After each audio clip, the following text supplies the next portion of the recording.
Hello everyone. इस video के माध्यम से हम एक ऐसे क्वेश्चन का आंसर ढूंढने की कोशिश करेंगे जो कि काफ़ी सारे यूथ के दिमाग में चलता रहता है। तो यदि आप ग्रेजुएशन कर रहे हो या किसी भी कोर्स में पढ़ रहे हो और आपके पास ये क्वेश्चन हो सकता है कि आप और फर्दर स्टडी करो या तो आप वर्क एक्सपीरियंस लो। दोनों में से कौन सी चीज़ हम करें आफ्टर स्टडी? इसका आंसर बहुत सारे जो यूथ हैं वो जानने चाहते हैं। तो इसी की बात हम इस वीडियो में करेंगे। तो इसका आंसर जानने के लिए देखो कुछ चीज़ों को हमें एनालाइज़ करना पड़ेगा। उसमें सबसे पहला आता है आपका करियर गोल। तो आप ये देखो कि आपका लॉन्ग टर्म करियर गोल क्या है और उसी के अकॉर्डिंग आप ये सोचो कि प्रेजेंटली आपके पास कितना स्किल है, कितना आपके पास नॉलेज है और जो आपका वो जो करियर गोल है, उसके लिए फ्यूचर में कितनी क्वालिफ़िकेशन चाहिए और कितना एक्सपीरियंस चाहिए। तो बेसिकली आप क्या कर रहे हो यहाँ पे, एक तरफ तो आपने आपका जो प्रेज़ेंट स्किल है, प्रेज़ेंट जो नॉलेज है, उसको आप देख रहे हो एक तरफ और दूसरी तरफ क्वालिफ़िकेशन और एक्सपीरियंस कितना चाहिए, वो है। तो ये आपको ये एनालिसिस आपको करनी पड़ेगी लॉन्ग टर्म करियर गोल को ध्यान में रखते हुए। तो ये पहली चीज़ है जो आपको करनी है। दूसरा आपको ये करना है कि जो इंडस्ट्री का रिक्वायरमेंट है, यानी जिस तरह की इंडस्ट्री में आप जाना चाहते हो, उस तरह की जो इंडस्ट्री का जो रिक्वायरमेंट है ना? उसको आप एनालाइज़ करो। तो आप ये देख सकते हो कि मेनली जो हम रिक्वायरमेंट है उसको हम 2 तरीके से कैटेगराइज़ कर सकते हैं। कुछ ऐसी इंडस्ट्रीज़ होती हैं जहाँ की क्वालिफ़िकेशन और सर्टिफ़िकेशन इंसेंटिव है। मतलब बिना क्वालिफ़िकेशन या सर्टिफ़िकेशन के आप वहाँ पे ज़्यादा ग्रो नहीं कर सकते।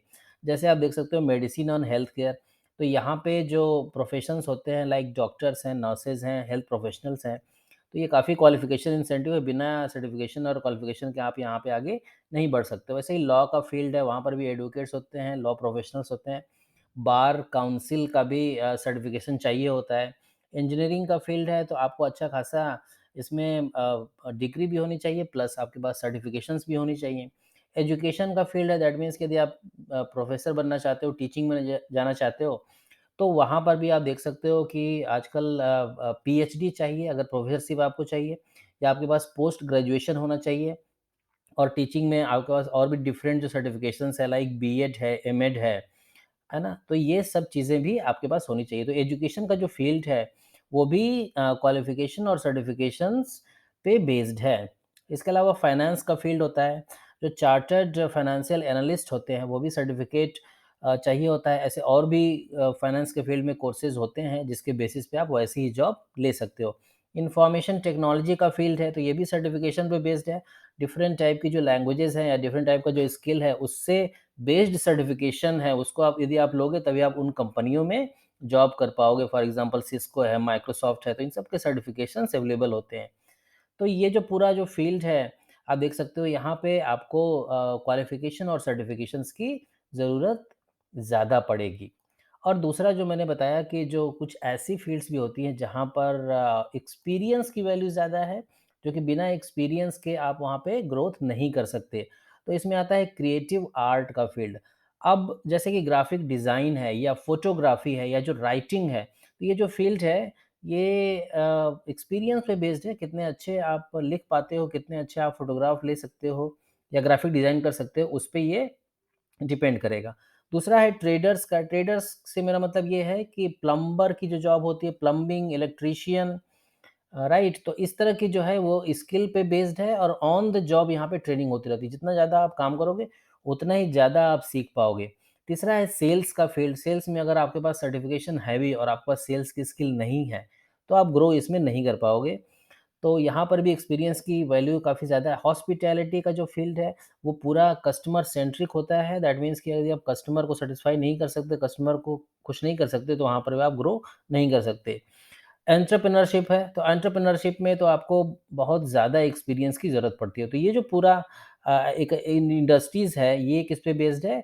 ये आपके एक्सपीरियंस पे बेस्ड है। तो आपको यहाँ पे ये देखना पड़ेगा कि आप कौन-सी आपकी जो इंडस्ट्री है, किस पे आपका फ़ोकस है, कौन से आप में जाना चाहते हो और उसके अकॉर्डिंग इसमें आपको हेल्प करेगा। तीसरा जो है जिस पे आपको ध्यान देना है इस डिसीज़न को लेने के लिए कि आप फर्दर एजुकेशन में जाओ या वर्क एक्सपीरियंस को लो, वो है फाइनेंशियल कंसिडरेशंस। तो इसका मतलब क्या है कि जो भी आपका कॉस्ट ऑफ एजुकेशन है, दैट मीन्स कि यदि आप डिसाइड करते हो कि आप एजुकेशन की फील्ड में जाओगे, दैट मीन्स कि आप फर्दर स्टडी करोगे, तो उसमें आप कॉस्ट ऑफ एजुकेशन को एनालाइज़ करना पड़ेगा कि ट्यूशन फ़ी उसमें कितना आएगा, रहने का खर्चा कितना आएगा, खाने कितना आएगा, बोर्डिंग बोर्डिंग एंड ऑल, तो ये पूरा कैलकुलेशन आपको करना पड़ेगा, यदि आपने डिसाइड कर भी लिया कि आपको फर्दर एजुकेशन करना है। दूसरा उसके साथ-साथ जितना भी टाइम है, फॉर एग्ज़ाम्पल 1 टू 2 ईयर, तो उसमें आप अपने जो पर्सनल फाइनेंस है, उसको कैसे मैनेज करोगे और यदि आपके पास फैमिली है, तो उसको कैसे मैनेज करोगे। तो एक तरफ आपने देखा कि जो फाइनेंशियल कंसिडरेशन है, उसमें क्या है, कॉस्ट ऑफ एजुकेशन, वो जो कोर्स आप लेने जा रहे हो, प्लस उसके साथ-साथ जो पर्सनल फाइनेंस है और फैमिली का फाइनेंस, तो ये पूरा कैलकुलेशन आपको करके रखना होगा। चौथी चीज़ है जो आपको ध्यान में रखनी पड़ेगी, वो है पर्सनल सर्कमस्टेंसेस। अब यहाँ पे हम बात कर रहे हैं कि फैमिली ऑब्लिगेशंस की। आपकी पर्सनल सर्कमस्टेंसेस कैसे हैं? ये देखो, ये पर्सन टू पर्सन वैरी करेगा। हो सकता है लोग किसी के पास फैमिली की ऑब्लिगेशन हो और उसके लिए ये अलाउ ना हो कि आप अभी फ़िलहाल कोई एजुकेशन में जा सको। तो ये आपको अपने जो पर्सनल सर्कमस्टेंसेस हैं, उसको एनालाइज़ करके भी देखना होगा इसी डिसीज़न को लेने के लिए कि आप फर्दर एजुकेशन करो या तो आप वर्क एक्सपीरियंस के लिए जाओ। 5वीं जो चीज़ जो आपको एनालाइज़ करनी है, वो है जॉब मार्केट का। यहाँ पे कौन-सी जॉब मार्केट की बात कर रहे हैं कि जिस इंडस्ट्री में जिसमें आपको जाना चाहते हो, उसी इंडस्ट्री की जॉब मार्केट को आपको रिसर्च करना पड़ेगा, राइट? कि आगे आने वाले समय में किस तरह कितने जॉब वहाँ पे जनरेट हो रहे हैं और जो जॉब जनरेट हो रहे हैं, उसमें किस तरह की क्वालिफ़िकेशन चाहिए, क्वालिफ़िकेशन में मतलब अपग्रेडेशन चाहिए कि नहीं चाहिए, एक्सपीरियंस की कितनी वैल्यू होगी। तो ये एक तरह से पूरा रिसर्च आपको करना पड़ेगा उसी इंडस्ट्री के जॉब मार्केट को। तो ये 5 पॉइंट मैंने आपको बताए, जिसके बेसिस पे आप ये देख सकते हो कि आप फर्दर एजुकेशन में जाओगे या तो आप वर्क एक्सपीरियंस लोगे। लेकिन हो सकता है कि इन सब के बाद भी कुछ लोग डिसाइड नहीं कर पाएँ, दैट मीन्स कि आप श्योर नहीं हो कि आप क्या कर पाओ, तो उस केस में आप क्या करोगे, आप एडवाइस लो किसी काउंसलर से या तो आप मेंटर से, तो वो आपको हेल्प करेंगे इन्हीं पॉइंट्स को ध्यान में रखते हुए और फिर आप एक बेहतर डिसीजन ले पाओगे। तो आई एम श्योर कि ये वीडियो आपके करियर के लिए काफ़ी ज़्यादा हेल्पफुल हो सकता है। Thank you very much and best of luck.